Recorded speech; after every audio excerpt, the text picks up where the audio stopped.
All right, my name is Price St. Clair. I just turned 60 years old. I came into Dr.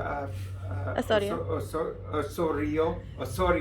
Dr. Osorio's office, about 6 weeks ago?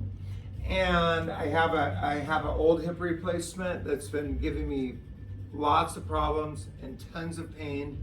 I've been on pain meds for almost 16 years to treat the problem, and I didn't have strength in my legs. Yeah. It was popping, and I was walking sideways. I was favoring my leg because it hurt so much. Now I have a lot more strength. I'm very much, I feel more ambulatory, and I have a positive outlook about my future. He's helping me through this, and he'll be here when I get my new hip replacement. So I'm looking forward to that. And he's been a good friend and a very good doctor. Yay, That's thank it. you.